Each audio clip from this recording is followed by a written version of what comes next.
What's up with these sideways deployments?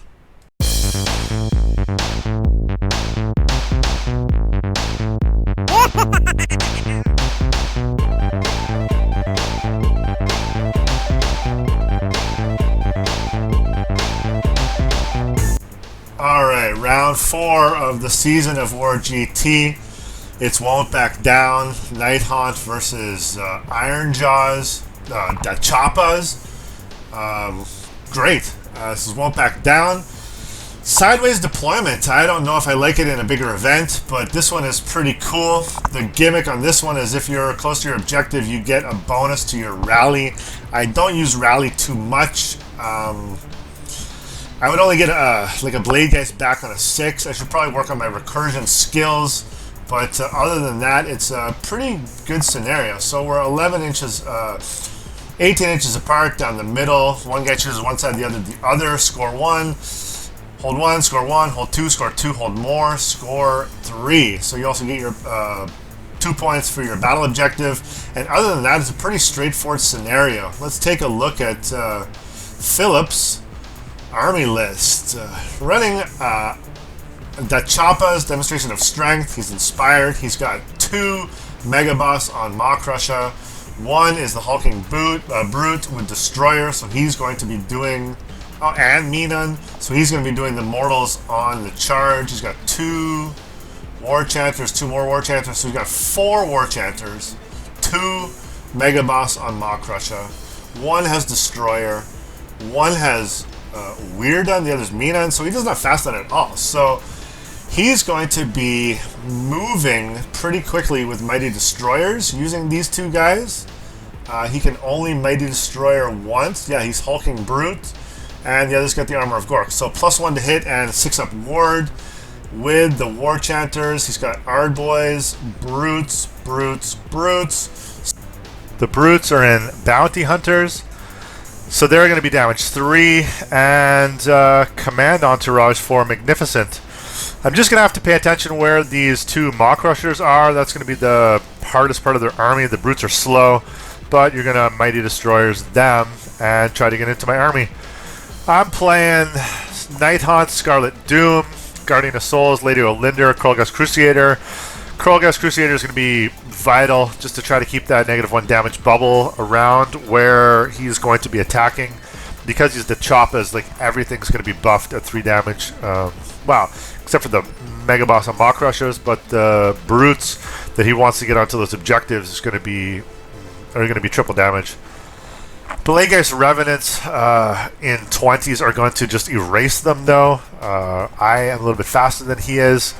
If even 1 Brute sticks around, he's going to turn off my ability to capture the objectives because of his ability, his Brute's ability.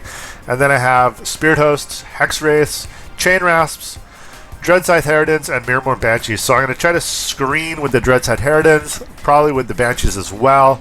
Maybe with the Chain Rasps, hopefully they can hit a screen, and then I'll have my Blade Geists behind, ready to hit them on the counter charge. Pretty happy with the way things are going to go.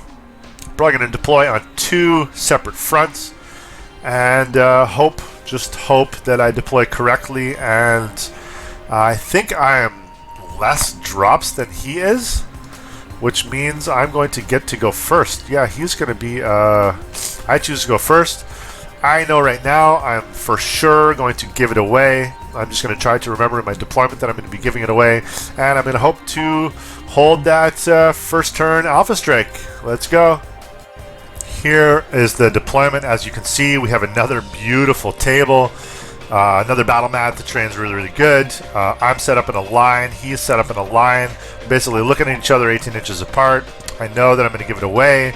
Let's see if you guys can spot the major mistake that I made in deployment here. See, I have my Guardian of Souls, my Krollgast Crusader, just ready to hold this one flank. And I have a Linder here with the Spirit Host. So I didn't know for sure that he was going to try to come in hot, but I should expect that. I wasn't too worried because the Krollgast was going to deal with a lot of damage. I knew that he had the Hulking Brute. He was going to do a bunch of Mortals with Minan on the charge, but that's okay. I was still pretty happy with my position. I got my chain rasps here screened out. The Dreadsides are not going to take the extra damage from the bounty hunters. Plus, it would be a long bomb charge for him to get here, so he can move 8 plus 8, so he's still 10 inches away on a charge. If he gets the brutes in, really good for him. I won't be too worried at that point. Not sure what they'll be able to attack. When I saw him and his movement, what he wanted to do for his first turn, I told him, you got first go. He said, okay, I'm going to use this one's mine. He had his general here. He chose to kill the Dreadscythe Harridans, so I know he's going to pop the Destroyer, which is going to be 5 damage against my Dreadscythe Harridans. It was very likely that they were going to die. I just didn't know that he was going to try to go all in on his first charge, which he does. As you can see here, he's setting up to really get everything in here. Krolgas Crusader, a little too close to the action here. Should have really pushed him back further. There's no need for me to have my Krolgas Crusader here or my Guardian of Souls here when they can have their bubble from further back. Plus, look how far away they are from the Guardian of Souls. Really, this is a deployment mistake. I don't know what to say. I just have to get better. I knew consciously that I was making this decision, and I still let it happen. He comes crashing into my lines, and it was really not looking good. So even the brutes made a long bomb charge. They made their 10-inch charge. After everything with the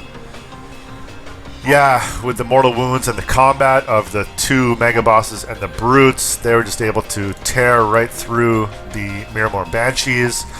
The mega boss on Maw Crusher here, he targeted the Krolgas Crusader directly, which allowed the brutes to then keep going. So they killed mega boss in general, kills the Banshees, smashing and bashing, has this mega boss kills the Krolgas Crusader.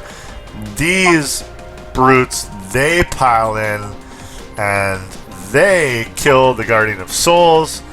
I'm left with my Bladegeist Revenants here, who then turn around and kill the brutes. So that's a turn 1. That's like dominoes as they go when you face Ironjawz. He got hold 1, hold 2, hold more, and this one's mine for his 5 points at the end of the first turn. I looked at the situation. I was really upset with myself for how I played that. I really should have done better, but at the same time, when I'm taking a look at the overall situation of the board, these brutes are gone. I got about 15 or 16 of these Dreadscythe Harridans left. These ones are at full strength. I have these guys to screen. I have Lady Olinder here, and I have 2 Mega Boss on Maw Crushers, which are basically his whole army just sitting right here, ready for me to countercharge. Pretty good. I said against the odds for my turn 2, and I was good. Hero phase, I got off Shade Mist onto this unit of Dreadscythe Harridans. This unit of Spirit Host, they kind of went up just to try to tag an extra, hopefully 9 or 10, like 8 or 9 onto the Mega Boss here for that extra -1 to save. These chain rasps, they just moved up onto this objective so that I could capture it. And I knew that once I got these Spirit Hosts over here, I could take this objective back too. This unit of 20 Bladegeists, as well as Lady Olinder, we're going to try to get up and make a charge onto this Mega Boss and Maw Crusher. And as my plan, this one was going to try to take over his general here. At the end of the first combat phase here, these Bladegeist Remnants and all their attacks, they killed this Mega Boss and Maw Crusher. And at the end of the combat phase, this Mega Boss on Maw Crusher was left on only 3 wounds. I was in a really good spot. I got my against the odds. I knew that right now he needed to win priority just to be able to survive the next turn, or I would have killed this Mega Boss easily. I would have gotten up into here to the brutes. I would have killed them quite easily, and he did wind up getting his priority and was able to try to make a go of it. So After my turn, I'm at 10 points. Sorry, I'm at 5 points. He's at 5 points. He gets the priority. Really, really good for him. I said, like, listen, that's game for you. Like, if you don't get priority, it's going to be so hard. He chose head-to-head. I know he's probably going to be able to get this objective plus the 2 he controls here. So he's going to get 1, hold 2, plus his battle tactic for 3. Head-to-head with these brutes against these chain rasps.